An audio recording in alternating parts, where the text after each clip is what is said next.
इसके बाद मोहतरम शाहनियाज़ आलम सवाल कर रहे हैं, मुफ्ती साहब अस्सलामु अलैकुम। वालेकुम अस्सलाम वरहमतुल्लाहि वबरकातुहू।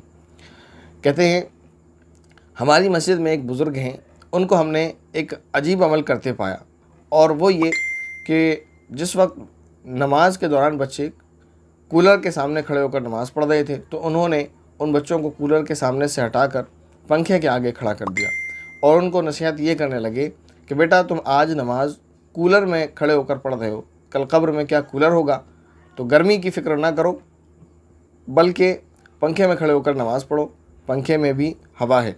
तो क्या उनका ये तरीक़ा और ये अमल और उनका ऐसा कहना दुरुस्त है? जवाब ज़रूर दीजिए।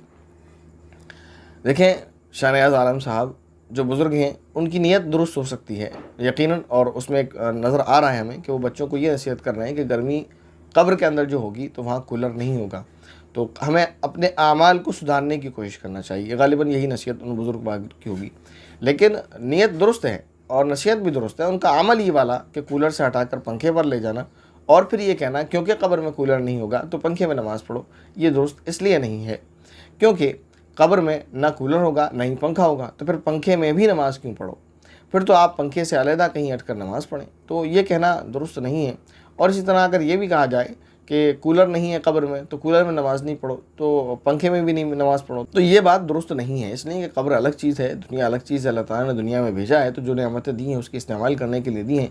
तो कूलर में नमाज़ पढ़ें, आप एसी में नमाज़ पढ़ें, दुनिया का मामला अलग है, कब्र का मामला अलग है।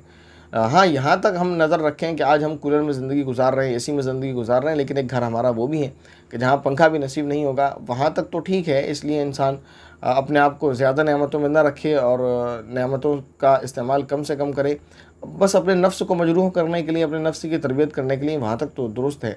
लेकिन इस बिना पर कि कब्र में कूलर नहीं होगा तो कूलर का इस्तेमाल नहीं करना या कूलर में नमाज़ नहीं पढ़ना चाहिए, तो ये बात दुरुस्त नहीं है।